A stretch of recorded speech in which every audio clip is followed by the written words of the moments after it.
নির্বাচন বিলম্ব হলে স্বৈরাচার ফিরে আসতে পারে, বিএনপির আশঙ্কা। রোডম্যাপ ঘোষণায় অস্থিরতা কাটবে আশা জামায়াতের। প্রধান উপদেষ্টার উপর আস্থা আছে জনগণের, বললেন প্রেস সচিব। ডিসেম্বর থেকে জুনের মধ্যে নির্বাচনের নড়চড় হবে না। প্রফেসর ইউনূস বারবার বলেছেন ইলেকশন ডিসেম্বর থেকে জুনের মধ্যে হবে। সাভার আসুবে ও ধামরাইয়ের সব ভূমি অফিস ঘুষ দুর্নীতিতে জর্জরিত, কর্মচারী দালালদের কাছে অসহায় সেবা প্রত্যাশীরা। কোনো টাকা পয়সা দেই নাই, আমারটা হচ্ছে না, আমি 23 সাল থেকে ঘুরতেছি। টাকা না হলে ভূমি অফিসে সেবার কোনো প্রশ্নই আসে না। ওই গেলে ঘুরতে থাকবেন, ঘুরতে থাকবেন, চুল পাকাবেন, এই যে আমার মতো চুল পেকে যাবো। জয়পুরহাটে চিরি নদীর উপর সদ্য নির্মিত ব্রিজে ফাটল, ঠিকাদার ও বরেন্দ্র কর্তৃপক্ষের অনিয়ম দুর্নীতিকে দোষেন স্থানীয়রা। দেশে 5 কোটি মানুষ থাইরয়েডের সমস্যায় ভুগছেন, 60% রোগী চিকিৎসার বাইরে, সচেতনতায় জোর বিশেষজ্ঞদের। বিদ্রোহী কবি কাজী নজরুল ইসলামের 126তম জন্মবার্ষিকী আজ, বাংলাদেশের অস্তিত্বে মিশে আছেন জাতীয় কবি। এবং এ দলের ভরাডুবির কারণে ভঙ্গুর ঘরোয়া ক্রিকেট কাঠামো, মন্তব্য সোহানের। ক্রিকেটারদের আর্থিক নিরাপত্তাহীনতাও দায়ী।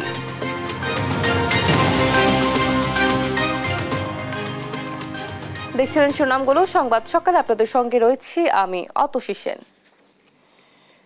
এবারে পুরো খবর।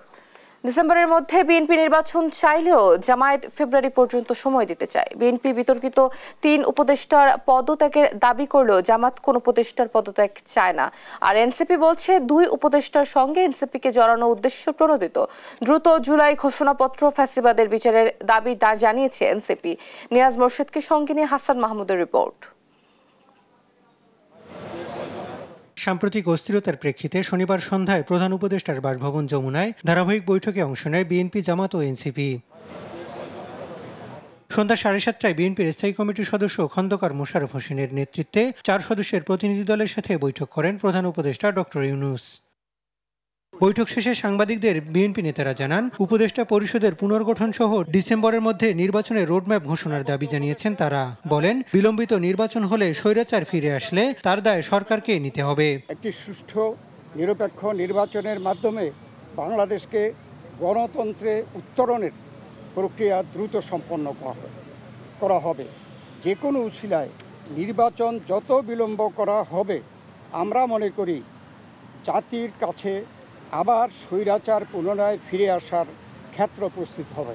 এরপর দ্বিতীয় ধাপে 8:30টায় জামাতের সঙ্গে বৈঠকে বসেন প্রধান উপদেষ্টা। বৈঠক শেষে কথা বলেন জামাত আমির। কোনো উপদেষ্টার পদত্যাগ না চেয়ে জামাত আমির বলেন, সংস্কার ও নির্বাচনের রোডম্যাপ ঘোষণা করলেই সমস্ত অস্থিরতা কেটে যাবে। এবং আমরা মনে করি যে 2টা রোডম্যাপ ঘোষণা করলেই তার অনেকটাই সমাধান হয়ে যাবে। একটা হচ্ছে সংস্কারের রোডম্যাপ, আর একটা হচ্ছে নির্বাচনের রোডম্যাপ। এই 2টাই অতীব গুরুত্বপূর্ণ বলে আমরা মনে করি। আর তৃতীয় ধাপে প্রধান উপদেষ্টার সঙ্গে বৈঠকে বসে জাতীয় নাগরিক পার্টি নেতারা বলেন, জুলাই ঘোষণাপত্র ও গণহত্যার বিচার, নির্বাচনের রোডম্যাপ চেয়েছে এনসিপি। তবে 2 উপদেষ্টার পদত্যাগ দাবি উদ্দেশ্য প্রণোদিত বলে দাবি করেন নাহিদ ইসলাম। নির্বাচনের কথা বলছি, গণপরিষদ এবং আইনসভা নির্বাচন, এই 3টি সমন্বিত একটি পরিকল্পনা, সুনির্দিষ্ট পরিকল্পনা বা রোডম্যাপ, যাতে একত্রে সরকার ঘোষণা করে। দলের বা এনসিপির সম্পর্ক নাই, সেটা আমরা আজকে সকালের বক্তব্য আমরা শেয়ার করেছি। রোববার অন্য দলের সঙ্গে বৈঠক করবেন প্রধান উপদেষ্টা। হাসান আল মাহমুদ, দেশ টিভি, ঢাকা। ডিসেম্বর থেকে জুনের মধ্যে নির্বাচনের সমর্থন দিয়েছে জামায়াত। এনসিপি জানিয়েছেন প্রধান উপদেষ্টার প্রেস সচিব শফিকুল আলম। শনিবার সন্ধ্যায় বিএনপি, জামায়াত ও এনসিপির সঙ্গে প্রধান উপদেষ্টার বৈঠক শেষে তিনি সাংবাদিকদের একথা জানান। তিনি বলেন, ডিসেম্বর থেকে জুনের 30 তারিখের মধ্যেই নির্বাচন হবে, এর বাইরে যাবে না বলে জানিয়েছেন প্রধান উপদেষ্টা। প্রেস সচিব আরও বলেন, স্থানীয় নির্বাচনে জোর দিয়েছে এনসিপি। আওয়ামী লীগের আমলের সব নির্বাচন অবৈধ ঘোষণা চেয়েছে তারা। বিএনপি, জামায়াত ও এনসিপির প্রধান উপদেষ্টার পদত্যাগ নয়, তাকে সমর্থন জানিয়েছে। এছাড়া দেশের জনগণের প্রধান উপদেষ্টার উপর আস্থা আছে বলেও জানান প্রেস সচিব। প্রফেসর ইউনূস বারবার বলেছেন ইলেকশন ডিসেম্বর থেকে জুনের মধ্যে হবে, এইটা উনি বারবার বলেছেন। এবং কালকে অনেকগুলো পলিটিক্যাল পার্টি আছে, তাদের সাথে উনি, আমার মনে হয় এই কথাটাই উনি বলবেন। এদিকে উপদেষ্টা পরিষদের অনির্ধারিত বৈঠকের বিষয়ে বিবৃতি দিয়েছে সরকার। এতে বলা হয়, যদি পরাজিত শক্তির ইন্ধন এবং বিদেশি ষড়যন্ত্রের অংশ হিসেবে সরকারের উপর আরোপিত দায়িত্ব পালন অসম্ভব করে তোলা হয়, তবে সরকার সব কারণ জনসমক্ষে উত্থাপন করে পরবর্তী সিদ্ধান্ত নেবে। বিকেলে প্রধান উপদেষ্টার ফেসবুক পেজে এ বিবৃতি দেওয়া হয়। এতে আরো বলা হয়, বৈঠকে অন্তর্বর্তী সরকারের উপর অর্পিত 3টি প্রধান দায়িত্ব নির্বাচন, সংস্কার ও বিচার বিষয়ে বিস্তারিত আলোচনা হয়। দেশকে স্থিতিশীল রাখতে নির্বাচন, বিচার ও সংস্কার কাজ এগিয়ে নিতে এবং চিরতরে দেশে স্বৈরাচারের আগমন প্রতিহত করতে বৃহত্তর ঐক্য প্রয়োজন বলে মনে করে উপদেষ্টা পরিষদ।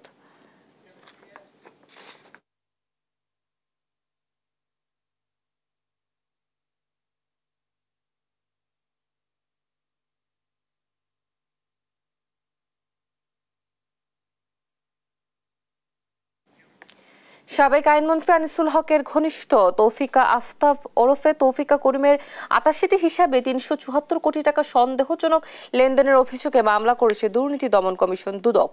এদিকে উপদেষ্টা আসিফ মাহমুদের সাবেক এপিএস মোয়াজ্জেম হোসেনের দেশ থেকে নিষেধাজ্ঞা ও এনআইডি বন্ধের আবেদন করেছে সংস্থাটি।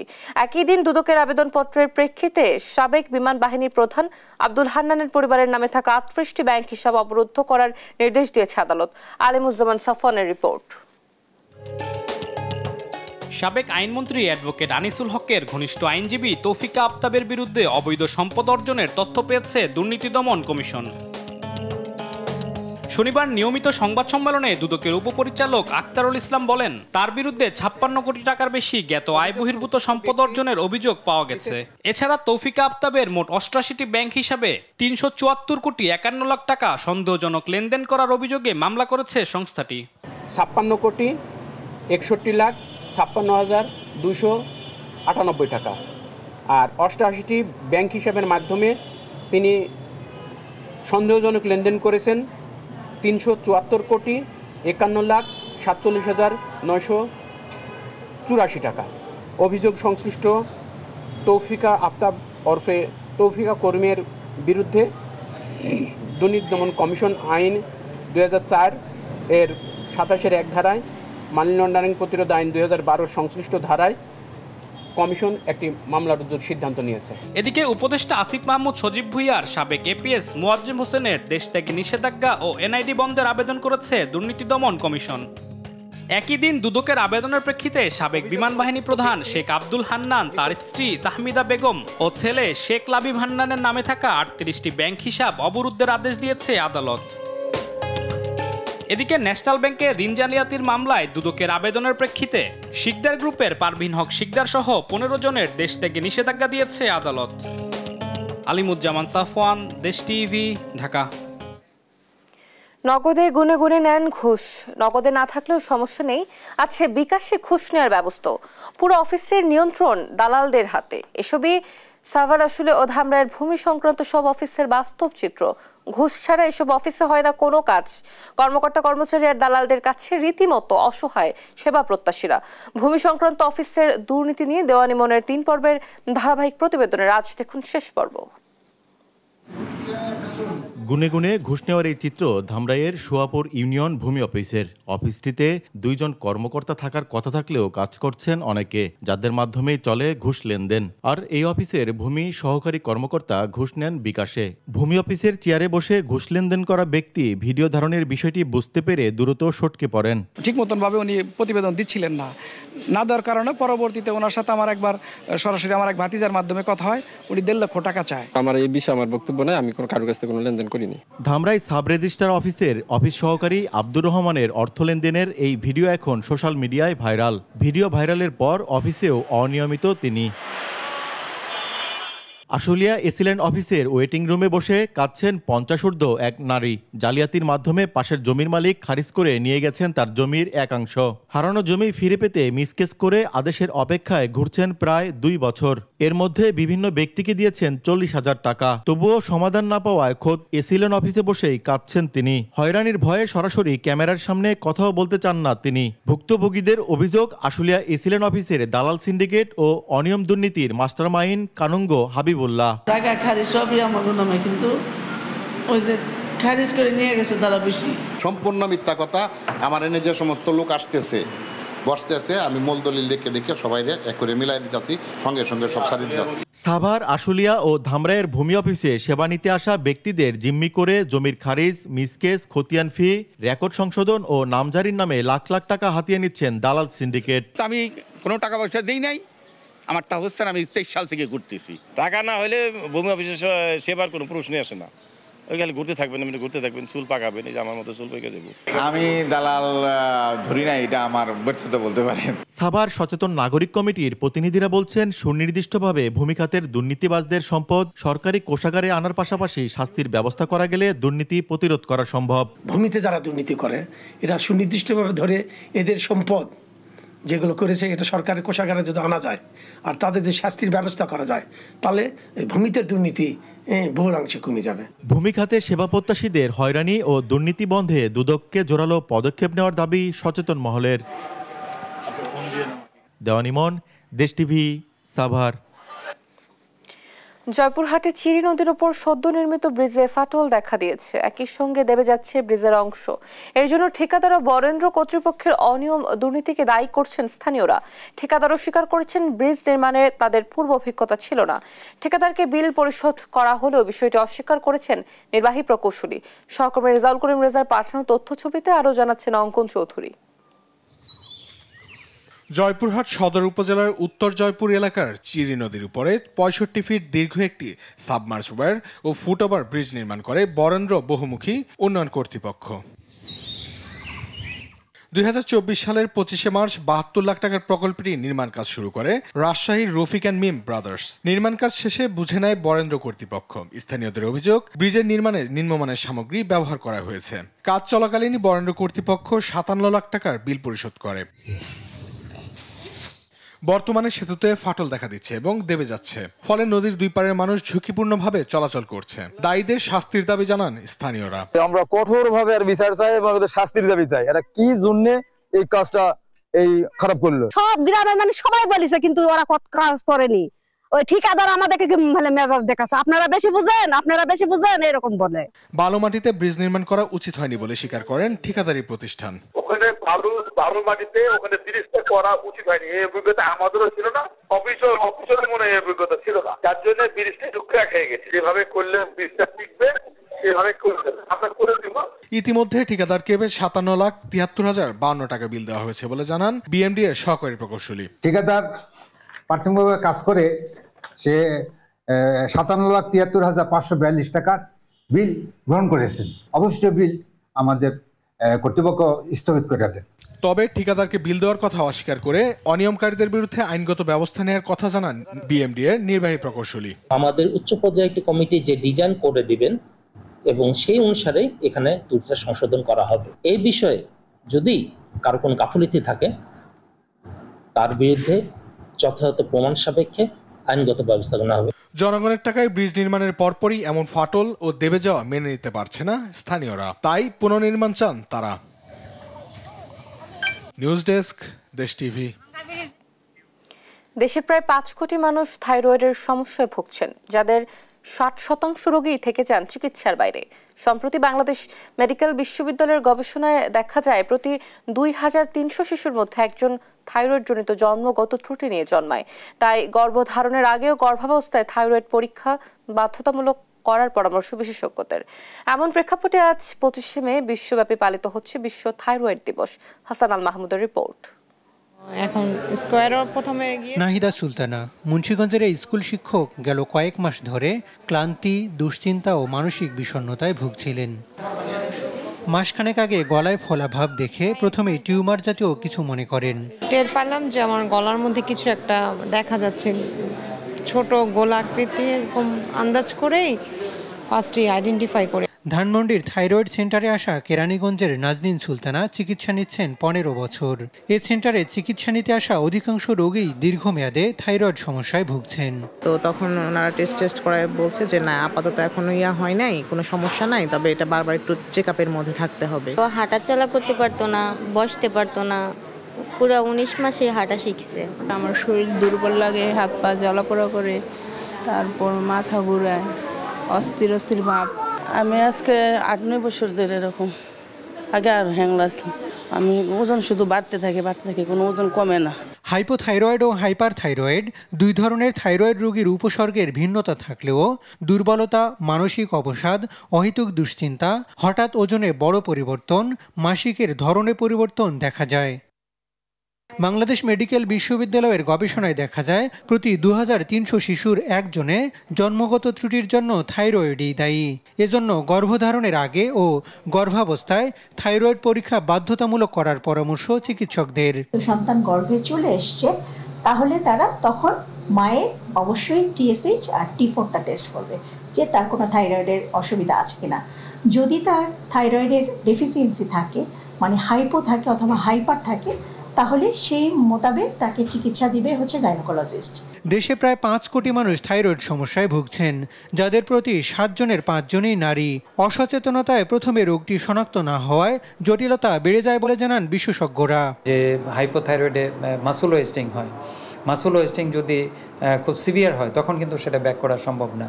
তো এরকম হাইপার সকল ক্ষেত্রেই কিন্তু আপনি আর্লি চিকিৎসা দরকার। একটা জন্মগত ত্রুটি যদি থাকে বা জন্মগত থাইরয়েড যদি থাকে, আপনি যদি 2 সপ্তাহ থেকে 1 মাসের ভিতর তাকে ট্রিটমেন্টের আওতায় না নেন, তাহলে সেই বাচ্চার ব্রেইন কিন্তু কর্মক্ষমতা হারাবে। থাইরয়েড সমস্যায় থাকা 60% মানুষই থেকে যান চিকিৎসার বাইরে। এই অবস্থায় সরকারিভাবে সারা দেশে স্ক্রিনিং প্রোগ্রাম নেয়ার দাবি জানান বিশেষজ্ঞরা। হাসান আল মাহমুদ, দেশ টিভি, ঢাকা। সারা শহর যখন ঘুমিয়ে থাকে, কারওয়ান বাজার তখন পার করে ব্যস্ত সময়।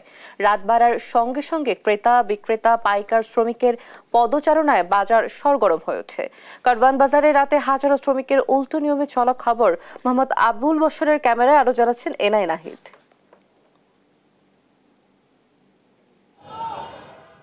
গভীর রাতের জমজমাট রাজধানীর কারওয়ান বাজার। দেশের বিভিন্ন প্রান্ত থেকে আনা পণ্য নামানোর ব্যস্ততা চারপাশে। রাত বাড়ার সঙ্গে সঙ্গে ক্রেতা বিক্রেতা, পাইকার, শ্রমিকের পদচারণায় বাজারও সরগরম হয়ে ওঠে। কর্মব্যস্ততায় শ্রমিকদের যেন দম ফেলবার ফুসরত নেই। যতই রাত বাড়ে ততই তাদের ব্যস্ততা। রাতে 10টা বাজে কাজ করি, আবার দিনে 10টাতে লাগে, এরপরে যায় আবার খানিকান দিনে তো ঘুম উঠতে ধরে না, কমে হয়। ভোলার রফিক মিয়া, যিনি রাজধানীর কারওয়ান বাজারে গেল 28 বছর ধরে নৈশ শ্রমিকের কাজ করছেন, কর্মব্যস্ততার এক ফাঁকে জানাচ্ছিলেন তার নৈশ শ্রমিক জীবনের গল্প। প্রতিদিনে 30 টাকা 40 টাকা মাল বুঝা ধরেন না, 1 মণ মাল নিলে 30 টাকা বা 50 কেজি মাল নিলে 40 টাকা দেয়। খরচ বড় যা ধরেন 400-500 থাকে, এই 400-500 ধরেন না ফ্যামিলি চলে, ফলাফাইন চলে। শুধু রফিক মিয়াই নন, তার মতো কারওয়ান বাজারে প্রায় 3000 শ্রমিক রাতে কাজ করেন, যাদের বলা হয় মিন্তি বা টুকরি শ্রমিক। ধরেন একটা ফোজা আমরা নিতে হয় 120 কেজি 125 কেজি, একটা ফোজা নিয়ে আমরা ফুটে দিয়ে আসি, অথচ 50 টাকা দেয় 100 টাকা দেয় পাইকার। এই বিনিময়ে আমরাই কষ্ট করতেছি, কাজকাম করতেছি। আর রাতভর দেশের বিভিন্ন প্রান্ত থেকে আনা পণ্য পরিবহন করে নৈশ শ্রমিকেরা। রাতের বৈচিত্র্যময় কর্ম অভিজ্ঞতা ও জীবনযাপন নিয়ে জানালেন তারা। প্রতি সিরিয়াল প্রতি ধরেন 200 টাকা, সিরিয়াল সিরিয়াল 100 টাকা, 120 টাকা, 150 টাকা। প্রতিদিন 3 টিপ 4 টিপ 5 টিপ মারা যায়, 1000-1200 ইনকাম করা যাওয়া না আসে। রাতের কারওয়ান বাজারকে ঘিরে শ্রমিকদের জীবন সংগ্রাম চলে নিরন্তর। এনআই নাহিদ, দেশ টিভি, ঢাকা। বৈদ্যুতিক খুঁটি না সরিয়ে টাঙ্গাইল আরিচা আঞ্চলিক সড়কের প্রশস্তকরণের কাজ শেষ করেছে সড়ক ও জনপথ বিভাগ। এতে প্রতিনিয়ত দুর্ঘটনার কবলে পড়ছে যানবাহন। ঠিকাদারি প্রতিষ্ঠান বলছে খুঁটি অপসারণের কাজ তাদের নয়, আর বরাদ্দ সাপেক্ষে বৈদ্যুতিক খুঁটি অপসারণের আশ্বাস দিয়েছে সড়ক ও জনপথ বিভাগ। এদিকে সড়ক প্রশস্তকরণে নিম্নমানের কাজের অভিযোগও উঠেছে। টাঙ্গাইল প্রতিনিধি অভিজিৎ ঘোষের তথ্য ছবিতে জানাচ্ছেন আব্দুল্লাহ মারুফ। জনসাধারণের চলাচল নিশ্চিত করতে গুড টু ফেয়ার অবস্থায় উন্নীতকরণের লক্ষ্যে 2021 সালে আরিচা, ঘিওর, দৌলতপুর, নাগরপুর, টাঙ্গাইল আঞ্চলিক মহাসড়কের প্রকল্প গ্রহণ করে সড়ক ও জনপথ বিভাগ। সড়কটির কাজ করছে ঠিকাদারি প্রতিষ্ঠান ন্যাশনাল ডেভেলপমেন্ট ইঞ্জিনিয়ার্স। এখন পর্যন্ত 40% কাজ শেষ করেছে প্রতিষ্ঠানটি। 5 আগস্ট সরকার পতনের পর সড়কের সংস্কার কাজ বন্ধ রেখেছে ঠিকাদারি প্রতিষ্ঠান। সড়কের উপর বৈদ্যুতিক খুঁটি রেখেই প্রশস্তকরণের কাজ শেষ করেছে সৌজ কর্তৃপক্ষ। অনেক জায়গায় খুঁটি হেলে পড়ে রয়েছে, অথচ হেলে পড়া খুঁটিতে বিদ্যুৎ সঞ্চালন সচল রয়েছে। সড়কের উপর খুঁটি থাকায় প্রতিনিয়ত দুর্ঘটনার কবলে পড়ছে যানবাহনগুলো। সড়কটি টাঙ্গাইল শহরের পুরাতন বাস স্ট্যান্ড হতে নাগরপুর চাষাভাদ্রা পর্যন্ত সড়কের দুই পাশে পল্লী বিদ্যুতায়ন বোর্ড ও বাংলাদেশ বিদ্যুতায়ন বোর্ড পিডিবি এর লাইন রয়েছে। এর মধ্যে খুঁটি অপসারণের জন্য শুধুমাত্র পল্লী বিদ্যুতের সাথে চুক্তি অনুযায়ী সৌজ কর্তৃপক্ষ 2023 সালে 4,25 লাখ টাকা বিতরণ করেছে। এতে পল্লী বিদ্যুৎ কর্তৃপক্ষ বেশ কিছু অংশে খুঁটি অপসারণ করলেও 5 আগস্টের পর সেটির কাজও বন্ধ রয়েছে। এছাড়া পিডিবির অধীনে খুঁটিগুলো এখনো অপসারণ করা হয়নি। খুঁড়ি হলে মাঝখানে পড়ে গেছে, খুঁড়ির মধ্যে হলে গাড়ি মাইরা দিব, খুঁড়িগুলো না বাইরের সাইডে নিয়ে নেবো। কাজ যেহেতু শুরু করছিল তখন যদি মানুষ শেষ হয়ে যাইতো, মানুষের এই ভোগান্তি দূর হইতো। এই যে রাস্তায় খুঁটি পড়ে আছে, বিদ্যুৎ সংযোগ আছে, সেখানে কি পরিমাণ ঝুঁকিপূর্ণ এটা একটা বিষয়। আর এই দীর্ঘসূত্রিতা, সৌজ ও সংশ্লিষ্ট বিদ্যুৎ বিভাগ খুঁটি অপসারণ করলে সড়কের কাজ পুনরায় করার কথা জানান ঠিকাদারি প্রতিষ্ঠান। যেকোনো কোন সরানো পল্লী বিদ্যুৎ বাহিয়া রোশন হারের থেকে টাকা নেয়, তারপরে তারা সরায়। এখন তাদের পল্লী বিদ্যুতের অধীনের খুঁটিগুলো অপসারণের কাজ চলমান রয়েছে বলে জানান টাঙ্গাইল পল্লী বিদ্যুৎ সমিতির জিএম। গত কয়েকদিন আগে আবার ওরা ক্লিয়ারেন্স দিয়েছে যে কাজ করা যাবে। আমরা গত 3 দিন আগে আবার আমরা ওয়ার্ক অর্ডার দিয়েছি, যেটুকু কাজ বাকি আছে সেটুকু করার জন্য। প্রয়োজনীয় বরাদ্দ পাওয়া সাপেক্ষে বৈদ্যুতিক খুঁটি অপসারণের কথা জানান সৌজের উপবিভাগীয় প্রকৌশলী। যেখানে আমাদের অপসারণ করা হবে সেই জায়গাগুলো আমরা অলরেডি ফাঁকা রেখে দিয়েছি এবং আমরা ডিপিপি সংশোধন করছি, অতিরিক্ত বরাদ্দ চেয়েছি। সেই বরাদ্দ যখন আসবে সেই খুঁটিগুলো সরানো হবে। আরিচা, ঘিওর, দৌলতপুর, নাগরপুর, টাঙ্গাইল প্রকল্পের এই আঞ্চলিক মহাসড়কের টাঙ্গাইল অংশে পড়েছে 40 কিলোমিটার। এতে সড়কটি 18 ফুট থেকে বাড়িয়ে 34 ফুট প্রশস্ত প্রকল্প নিয়েছে সৌজ কর্তৃপক্ষ। এতে খুঁটি অপসারণ ও ভূমি অধিগ্রহণ সহ মোট ব্যয় ধরা হয়েছে 1,635 কোটি টাকা। নিউজ ডেস্ক, দেশ টিভি। চাঁদপুরে কোরবানির জন্য প্রস্তুত করা হয়েছে জেলার সবচেয়ে বড় গরু শাহরাস্তির কিং। বিশাল ষাঁড়টি দেখতে প্রতিদিনই ভিড় জমাচ্ছেন স্থানীয়রা। গরুটি যাতে ছুটে পালাতে না পারে সেজন্য রয়েছেন 4 জন নিরাপত্তারক্ষী। সহকর্মী শরীফ আহমেদের রিপোর্ট, জানাচ্ছেন নুসরাত শোভা। নাম তার শাহরাস্তির কিং। তার নিরাপত্তার জন্য নিয়োজিত আছেন 4 জন রক্ষী। শুনে ভরকে যাবেন না, এই কিংকে দরদামে বনলে কিনেও ফেলতে পারবেন। পরিষ্কার পরিচ্ছন্ন রাখতে দিনে 2 বার তাকে শ্যাম্পু দিয়ে গোসল করাতে হয়। দেহের পুষ্টি বাড়াতে দেশি ঘাস সহ ভুসি ও খৈল খাওয়ানো হয়। বিশাল এই ষাঁড়টিকে দেখতে প্রতিদিনই ভিড় জমাচ্ছেন অনেকে। আমি গরুটাকে 2 বেলা দানাদার খাদ্য দিই, সকালে এবং বিকেলে। এই গরুটাকে শ্যাম্পু দিয়ে গোসল করে 2 বেলা। আমরা আসছি বড় গরু দেখার জন্য, কেন এত বড় গরু আছে আমার বয়সে আমি আর দেখি নাই এত বড় গরু। খামার থেকে বের হয়ে মুক্ত পরিবেশ পেলেই ছুটতে শুরু করে শাহরাস্তির কিং। যাতে ছুটে পালাতে না পারে সেজন্যই 4 জন নিরাপত্তা রক্ষী সবসময় তার দেখভাল করেন। শাহরাস্তির কিং বর্তমানে চাঁদপুরের শাহরাস্তিতে তাকে লালন পালন করা হচ্ছে। বয়স 3.5 বছর, ওজন প্রায় 25 মণ। মালিক সাখাওয়াত হোসেন বলছেন এটি চাঁদপুর জেলার সবচেয়ে বড় ষাঁড়। বিশাল এই ষাঁড়টি দেখতে প্রতিদিনই ভিড় জমাচ্ছেন স্থানীয়রা। কোরবানি ঈদ সামনে রেখে গরুটির দাম ঠিক করেছেন 7.5 লাখ টাকা। চাঁদপুর জেলার মধ্যে আমার গরুটা হচ্ছে সবচেয়ে বড় গরু। দীর্ঘদিন আমি আমার এই গরুটাকে যত্ন করে লালন পালন করেছি। বড় গরুগুলো অনলাইনের মাধ্যমে বেশি কেনা বেচা হয়, তাই খামারিদের বড় ধরনের গরু অনলাইনের মাধ্যমে বিক্রি করার পরামর্শ দেন প্রাণী সম্পদ কর্মকর্তা। গরু যেহেতু এটা বড় গরু, এটা বিক্রির চাহিদা কম থাকবে, আপনার পুরো খামারে একটা অনলাইন পেজ করবেন। অনলাইন পেজ করে এই বড় গরুর সাইজ, তার ওয়েট এবং তার জাত দিয়ে দিবেন এবং এটা একটা নির্দিষ্ট রেট দিয়ে দিবেন। শাহরাস্তির কিং ছাড়াও সাখাওয়াত হোসেনের খামারে কোরবানির আরো 14টি গরু রয়েছে। নিউজ ডেস্ক, দেশ টিভি। প্রেম, বিরহ, বেদনা ও সাম্যের কবি কাজী নজরুল ইসলাম, যিনি ছিলেন বাংলার সাহিত্য, সঙ্গীত, তথ্য সংস্কৃতির অন্যতম প্রধান পুরুষ। আজ 11ই জ্যৈষ্ঠ এই জাতীয় কবির 126তম জন্মবার্ষিকী। আর এই বিশেষ দিনে বিদ্রোহী কবির জানা অজানা অনেক তথ্য থাকছে সানজিদ আক্তারের রিপোর্টে। জাতীয় কবি কাজী নজরুল ইসলাম, যিনি বিংশ শতাব্দীর অন্যতম প্রধান বাঙালি কবি, উপন্যাসিক, নাট্যকার ও সঙ্গীতজ্ঞ। মাত্র 23 বছরের সাহিত্যিক জীবনে তার সৃষ্টির যে প্রাচুর্য তা তুলনারহিত। সাহিত্যের নানা শাখায় বিচরণ করলেও তার প্রধান পরিচয় তিনি কবি, বাংলাদেশের জাতীয় কবি। শনিবার 24 মে তার 126তম জন্মবার্ষিকী। বরাবরই সারা দেশে নানা আয়োজনের মধ্য দিয়ে উদযাপিত হয় নজরুল জয়ন্তী। দিনের শুরুতেই কবির অগণিত অনুরাগী ঢাকা বিশ্ববিদ্যালয়ের কেন্দ্রীয় মসজিদের পাশে তার অন্তিম শয্যায় পুষ্পস্তবক অর্পণ করে কবি শ্রদ্ধা নিবেদন করে থাকেন। কাজী নজরুল ইসলামের জীবন ছিল বেশ ঘটনাবহুল। 1899 সালে 24 মে পশ্চিমবঙ্গের বর্ধমান জেলার আসানসোল মহকুমার চুরুলিয়া গ্রামে জন্মগ্রহণ করেন তিনি। তার ডাকনাম দুঃখ মিয়া। পিতা কাজী ফকির আহমেদ ও মাতা জাহেদা খাতুন। পিতা ছিলেন স্থানীয় মসজিদের ইমাম। অভাব অনটন ছিল তার নৃত্যসঙ্গী। শৈশব থেকেই লেটো দলের বাদক, রুটি দোকানের শ্রমিক, এভাবে পেরিয়ে গেছে তার শৈশব কৈশোর। পরে কাজ করেছেন সৈনিক হিসেবে, সাংবাদিকতা করেছেন, কাজ করেছেন HMB ও কলকাতা বেতারে। ব্রিটিশ বিরোধী আন্দোলনে পথে নেমেছেন, পাশাপাশি সাহিত্য সাধনাটাও ছিলই। শাসকের কোপানলে পড়েছেন, কারারুদ্ধ হয়েছেন, কিন্তু নত হয়নি নজরুলের উচ্চশির। 1941 সালের শেষ দিকে অসুস্থ হয়ে পড়েন তিনি। 1 বছরেরও বেশি সময় ধরে চিকিৎসা চলে লুম্বিনী পার্ক ও রাঁচি মেন্টাল হসপিটালে। পরে 1953 সালে ইংল্যান্ড ও জার্মানিতে পাঠানো হয় তাকে। এই সময়ে একেবারেই বাকশক্তি হারিয়ে ফেলেন তিনি। ফলে 1953 থেকে 1972 সাল পর্যন্ত অসুস্থ অবস্থায় নীরবে নিভৃতে কাটে তার জীবন। 1972 সালে 24 মে কাজী নজরুল ইসলামের জন্মদিনে তাকে জাতীয় কবির মর্যাদা ভূষিত করা হয়।